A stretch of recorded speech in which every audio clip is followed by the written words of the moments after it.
On my 45th birthday, I walked into my best friend's apartment and found my husband's hand tangled in her hair, his mouth on her neck, both of them too lost in each other to hear the door open. Matthew didn't flinch. He didn't scramble for an excuse or a shirt. He just looked at me the way you'd look at a stranger who'd wandered into the wrong room mildly annoyed at the interruption.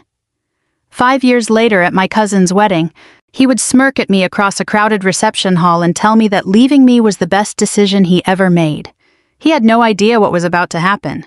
But that night, 5 years earlier, I didn't know any of that either. I only knew the smell of the roast chicken cooling on my kitchen counter, the 2 wine glasses I'd set out, and the quiet that had settled over my house like dust. I'd spent the morning at Fort Belvoir running a logistics review that left me with a headache behind my left eye, but I'd told myself the whole drive home that tonight wasn't about work. Tonight was about turning 45 with the 2 people I loved most outside my uniform. My husband of 11 years and Emily, the woman who'd been my closest friend since college. The one who'd stood beside me at my wedding in a pale blue dress crying harder than my own mother. Matthew called around 6. He said a client meeting had run long, that he might not make it home until 8, maybe later. I told him not to worry, that I'd keep the chicken warm. There was nothing unusual in his voice. No tremor. No guilt. Nothing that would have told a smarter woman what was coming. I'd built a career out of reading people under pressure, out of noticing the smallest tell in a subordinate's posture that meant something was wrong. And yet I heard nothing in my own husband's voice. That still sits with me sometimes, the way irony chooses its moments. Emily texted an hour later. She was sorry, she said. Something had come up at the gallery, a shipment of pieces that needed cataloging before a show. She'd make it up to me. She sent a little heart emoji, the kind of thing you'd send someone you loved. I sat alone at my dining table with a chicken I'd basted twice and a bottle of Cabernet I'd been saving, and I told myself this was fine. This was what 45 looked like, sometimes a quiet night, a little disappointment, nothing worth dwelling on. I'd survived worse. I'd survived deployments and funerals and the particular loneliness of command, where you can be surrounded by hundreds of soldiers and still be the only person in the room who can't say what you're actually feeling. A canceled dinner was nothing. It was almost 9 when I noticed Matthew's watch on the entryway table, the one his father had given him, the one he never left the house without. He must have set it down that morning and forgotten it. I picked it up, turned it over in my hand, and thought about how he'd panic without it, how he'd probably already noticed it was missing and was annoyed with himself. I decided to bring it to him. He'd mentioned once that late meetings sometimes ran at a coffee shop near Emily's building, the one with good Wi-Fi and bad music. It wasn't far. I told myself I was doing something thoughtful, something a good wife does not, that any part of me suspected what I'd actually find. Emily's apartment building had a keypad entry, but I still remembered the code from years of visiting her, from wine nights and breakups, and the slow unraveling of her second divorce, which I'd sat through with her on her couch more times than I could count. I let myself in and took the elevator up, the watch cool against my palm. I knocked twice. No one answered, but I could hear voices inside, low and easy, the kind of voices that don't expect an audience. I tried the handle. It gave. The door swung open onto her small living room, onto the 2 of them on her couch. Matthew's jacket already off, Emily's hair loose around her shoulders, in a way I'd never seen her wear it, soft. Unguarded, the way you look for someone you're not performing for. They didn't hear me at first. I stood there long enough to understand exactly what I was looking at, long enough that when Matthew finally turned and saw me, there was no scramble, no panic. Just a kind of tired resignation. Like a man setting down a weight he'd been carrying too long. "We've been in love for years," he said. "Not sorry, not ashamed, just factual, the way you'd report weather." Emily didn't even have the decency to look embarrassed. She sat up straighter, pulled her cardigan closed, and said the words that would echo in me longer than anything Matthew said that night. That I'd never really known how to be a wife, that I'd given the army everything, and left nothing for him, for us, for this marriage I was apparently too absent to notice was dying. Matthew stood smoothing his shirt and told me he wanted a divorce. He said it like he expected me to fall apart right there on Emily's rug, like he'd already pictured this moment and rehearsed his lines for a woman who would beg. He knew I had no children to hold on to, no family waiting to catch me. He thought that made me fragile. I didn't cry. I didn't raise my voice. I reached down, slid the ring from my finger, and set it on Emily's coffee table next to a bowl of decorative stones, the watch beside it.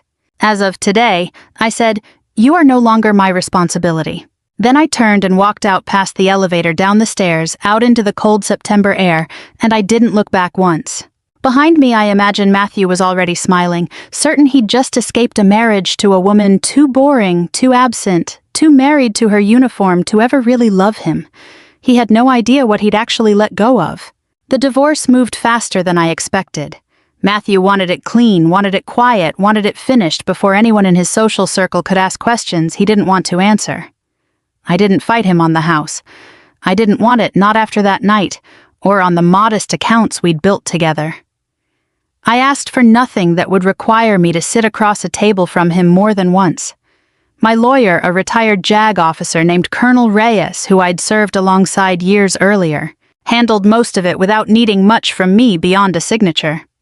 By December it was over.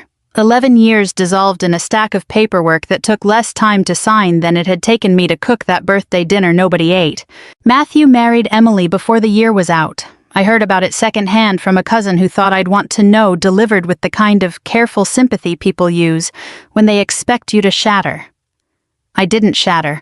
I remember standing in my kitchen, my new kitchen in a smaller house closer to base, holding my phone and waiting to feel something enormous.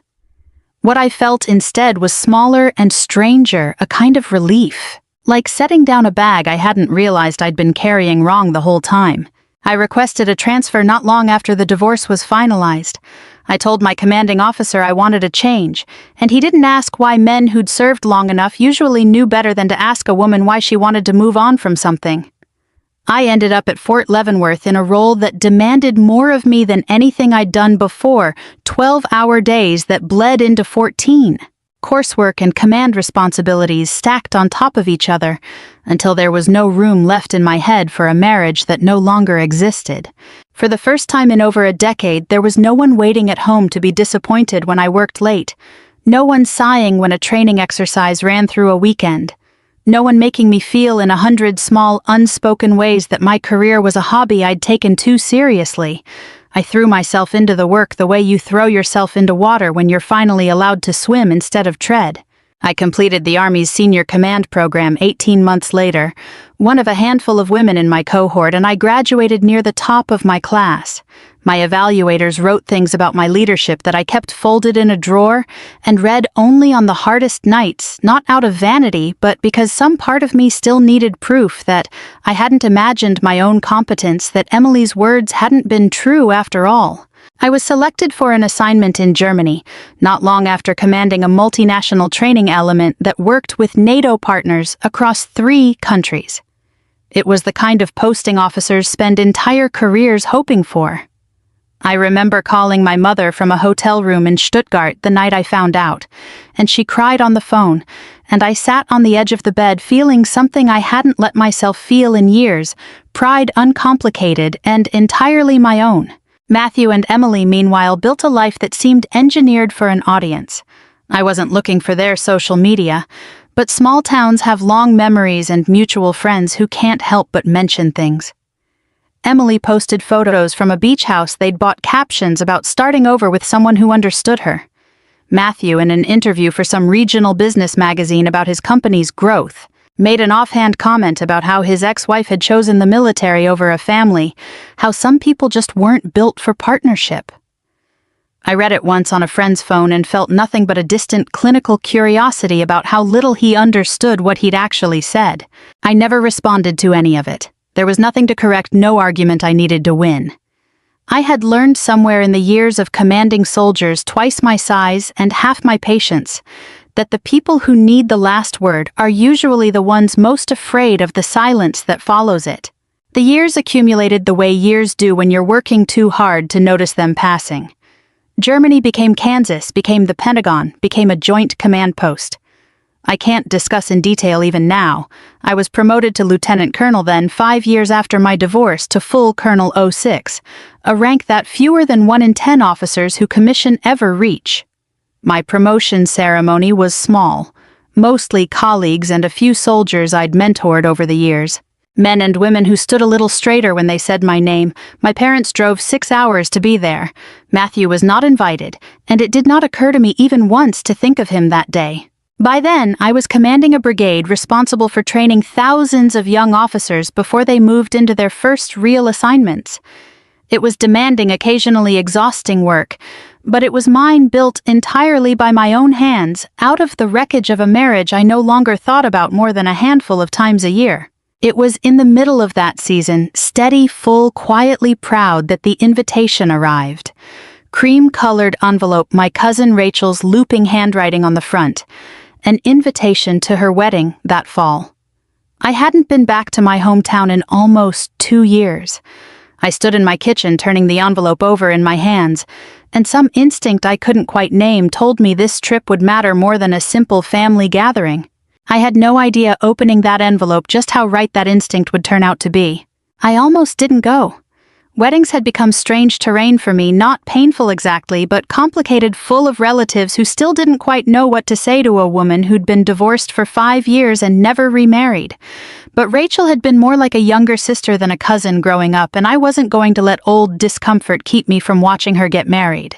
I flew in 2 days early and stayed with my parents, sleeping in my childhood bedroom under a ceiling I'd stared at as a teenager, dreaming about a life that looked nothing like the one I'd actually built. My mother fussed over what I'd wear, and I told her I already knew a simple navy dress, knee-length elegant, without trying too hard. No uniform. I never wore the uniform to family events unless it was required. My career had never needed an announcement. The morning of the wedding, my mother asked gently if I'd heard that Matthew and Emily might be there. Rachel had grown up around all of us. The families were tangled together through decades of small-town proximity. I told her it didn't matter, and mostly it didn't. 5 years is a long time. I'd built an entire second life since the last time I'd stood in a room with him. The ceremony was held at a restored barn outside town, string lights threaded through the rafters, the late afternoon sun turning everything gold. I sat near the back with my parents, watching Rachel walk down the aisle in a dress that made her look like she was floating, and for a while I forgot to think about anything except how happy I was for her. I saw Matthew during the cocktail hour. He looked older in the way men look older when success has softened them rather than sharpened them, a little heavier. Expensively dressed, the kind of watch on his wrist that costs more than most people's cars. Emily stood beside him in a dress too formal for the venue, her hand resting on his arm, with the practiced ease of someone who'd learned to perform contentment for a crowd. He saw me before I saw him fully register. It was me. I watched something shift across his face, surprise, then something closer to satisfaction, like a man checking a box he'd been waiting years to check. He crossed the room with Emily trailing slightly behind him, and I felt my spine straighten out of old habit, the posture of a woman who'd learned long ago never to look smaller than the moment required. "Lauren," he said, like my name was something he was trying out for the first time in a while. "You look well." "Matthew, Emily." I kept my voice, even the same voice I used addressing officers twice my size. Neither of them noticed. He asked what I'd been doing with myself, the question light, almost bored, the way you'd ask someone about a hobby you didn't expect to hear anything interesting about. I told him I was still with the Army, still doing what I'd always done. He nodded like that confirmed something he'd already decided about me years ago. Then he smiled, the smirk I remembered from the worst night of my life, the one that used to make my stomach drop, and now made me feel almost nothing at all, and said the words he must have been saving for exactly this moment. "Leaving you was the best decision I ever made." Emily laughed beside him, a soft, satisfied sound, her hand tightening slightly on his arm. A few relatives standing nearby glanced over, and I could see it land on some of their faces, the quiet assumption that I'd spent 5 years alone while he'd built a beautiful new life, that whatever bitterness lived in this exchange belonged entirely to me. I didn't argue. There was nothing to argue. I simply looked at him for a moment, the way I might look at a junior officer who'd said something foolish in front of his peers without realizing it, and let the silence do whatever work it needed to do. He mistook my silence for defeat. Emboldened, he turned slightly toward a cluster of my aunts and uncles standing near the bar, and gestured at me with an easy, performative warmth. "My ex-wife," he said, "married to the Army." A ripple of polite, uncomfortable laughter moved through the small crowd. I saw my mother's jaw tighten from across the room. I only smiled, the kind of smile that costs nothing and gives away even less, and reached for a glass of water from a passing tray. I wasn't going to correct him. I'd spent years learning that some people only understand what they've lost when it's standing in a room they can no longer control, and I had a feeling quiet, certain the same instinct that had once told me not to trust a stretch of road in a war zone that looked too calm, that Matthew was about to learn something the hard way. The DJ's voice crackled over the sound system just then, calling the bridal party to gather for the toasts and the traditional entrance of the groomsmen before dinner service began. Matthew turned back toward the dance floor, already losing interest in me, already reaching for another glass of champagne from a passing server. I watched the groomsmen begin filing in through the barn's wide double doors, straightening jackets, adjusting boutonnieres, laughing among themselves the easy way young men do before a formal moment. And then I felt it, a small, strange jolt of recognition, the kind that happens before your conscious mind catches up to what your eyes have already understood. I knew that walk. I knew that posture, the particular way a soldier holds his shoulders, even out of uniform, a habit that never fully leaves you no matter how many years pass or how many weddings you attend in civilian clothes. I looked closer and my breath caught somewhere in my chest. There were 6 groomsmen in total, filing in through the wide barn doors, in their dark suits, laughing and straightening cufflinks the way young men do when they know a room full of people is about to watch them. I recognized the first one almost immediately, Captain Daniel Ruiz, broader through the shoulders than when I'd last seen him, but unmistakably the same young officer I'd mentored through his first company command 4 years earlier. My mind was still catching up to the coincidence when the second face registered, then the third. These weren't strangers who happened to look familiar. These were my officers. Men who had sat across from me in planning sessions, who had briefed me on training exercises at dawn, who had called me ma'am so many times the word had practically become punctuation in my life. Rachel's fiancé Josh, I knew, was a captain in the Army. My family had mentioned it in passing over the years, the way families mention things without connecting them to anything larger. I'd never once put together that his circle of officer friends might overlap with mine. The Army is enormous, but the world of career officers who rise through certain pipelines is smaller than people imagine. Daniel saw me before he reached the front of the room. I watched it happen in real time, his eyes moving across the crowd in the casual, unfocused way of a man scanning a room he doesn't expect to hold anyone significant, and then stopping hard. His whole posture changed in an instant, the loose celebratory ease of a groomsman dropping away, replaced by something automatic and deeply trained, something no amount of champagne or wedding day distraction could override. He straightened to his full height, his chin lifted, his hands, which had been loosely clasped in front of him, moved to his sides. "Good evening, Colonel Phillips," he said, his voice carrying further than he probably intended, cutting cleanly through the low hum of wedding chatter. The second groomsman turned to see what had caught Daniel's attention, and I watched recognition hit him almost as fast. Major Chen. I'd signed his last 2 evaluation reports, myself had personally recommended him for a battalion staff position that had accelerated his career by at least 2 years. He didn't hesitate.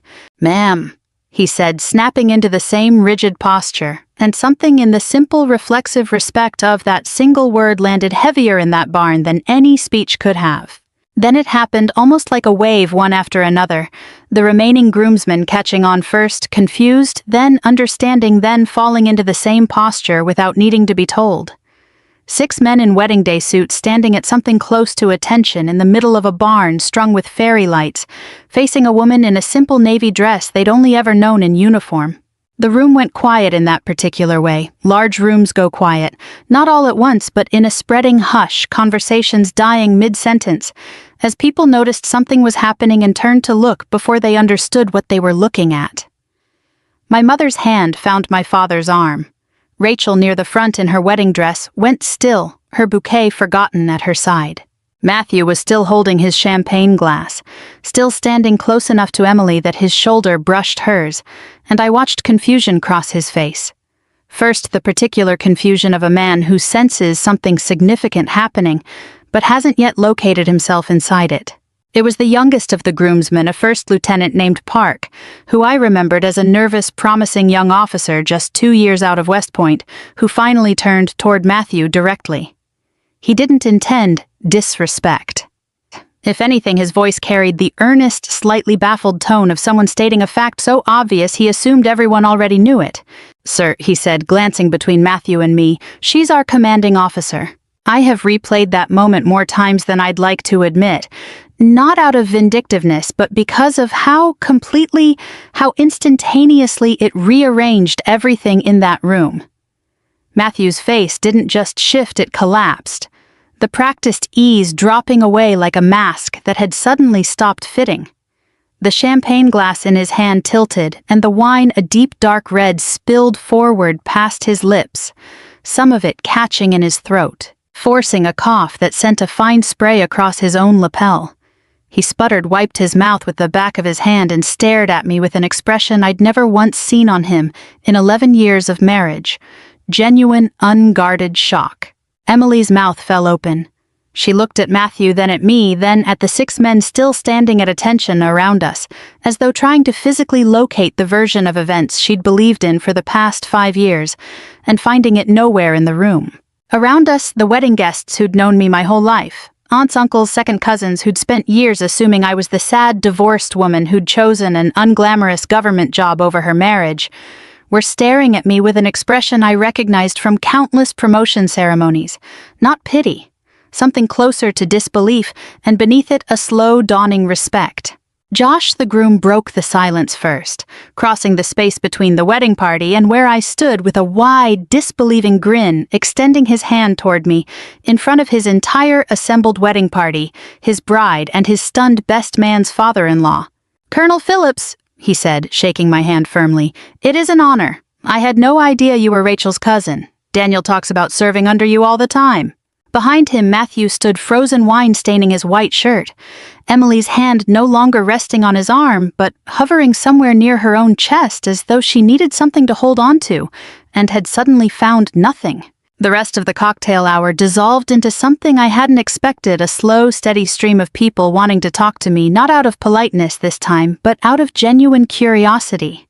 My Aunt Carol, who I don't think had asked me a single question about my career in over a decade, suddenly wanted to know what colonel actually meant, how many people I commanded, whether I'd ever been deployed somewhere dangerous.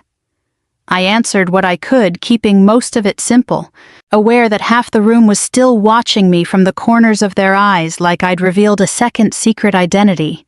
Daniel found me near the edge of the dance floor once the initial commotion had settled, his jacket back on his composure, fully restored, though there was still something boyish and delighted in his grin.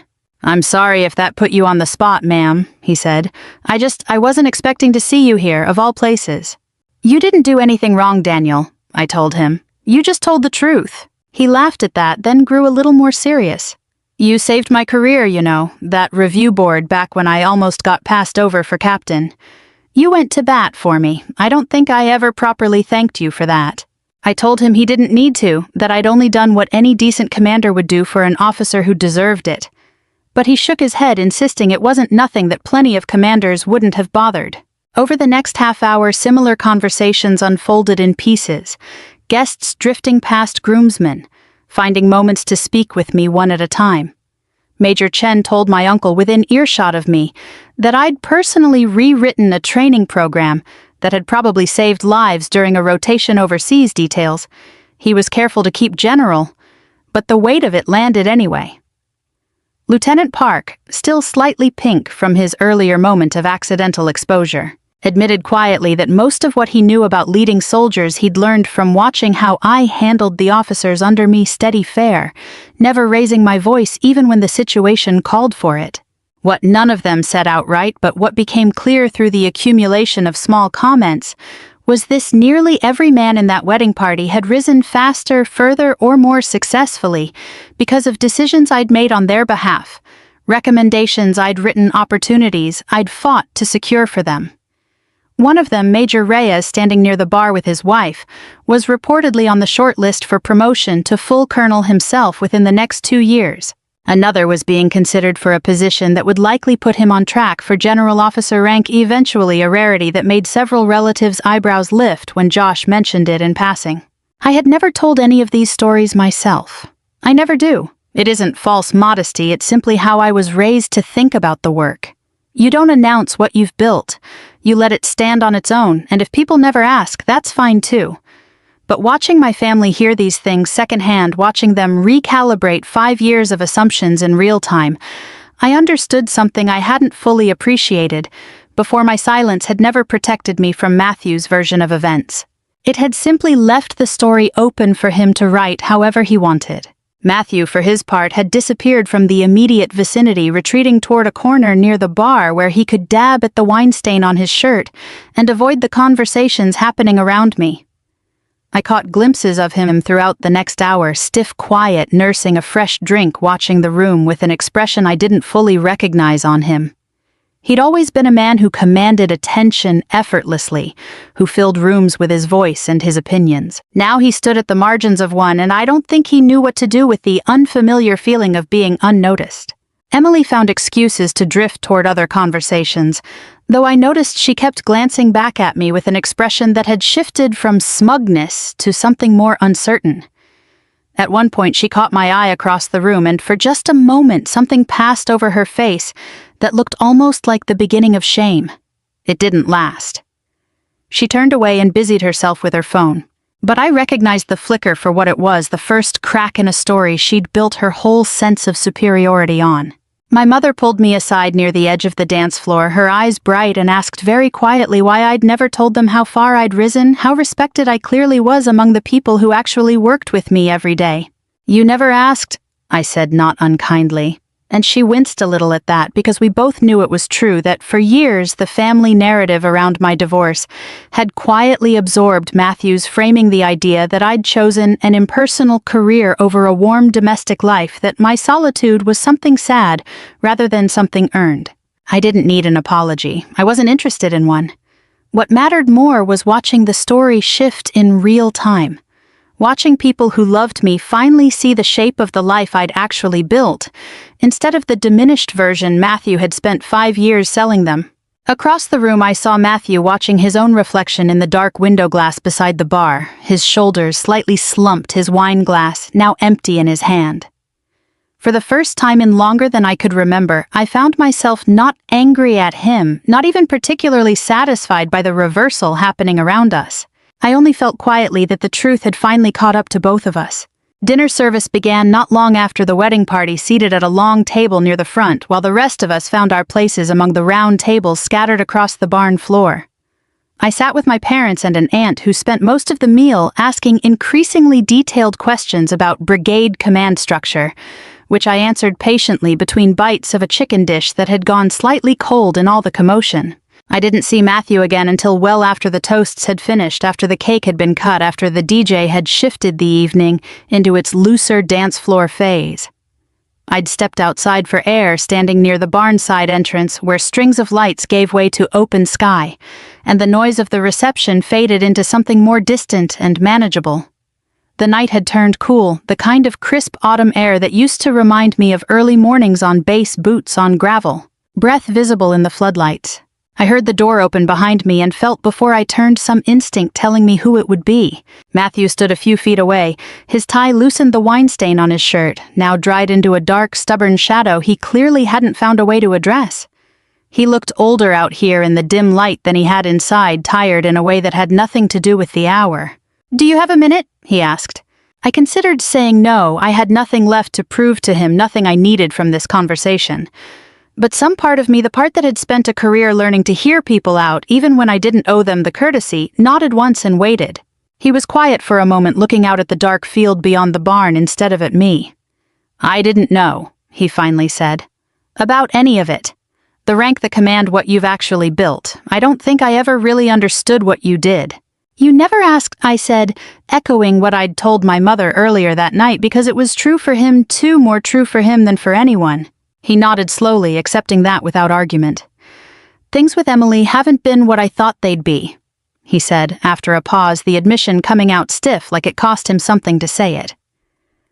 "The business has been struggling. Half our old friends stopped calling after the divorce, hers mostly. I don't know. I think I assumed leaving would simplify things, make everything better. Maybe I made a mistake," he said finally, and there was something almost boyish in the way he said it, An old habit from the early years of our marriage when he used to admit fault so rarely that I'd learned to recognize the specific weight in his voice when he finally did. I let the silence sit for a moment before I answered because I wanted to be sure of what I said next, wanted it to come from clarity rather than old wounds reopening.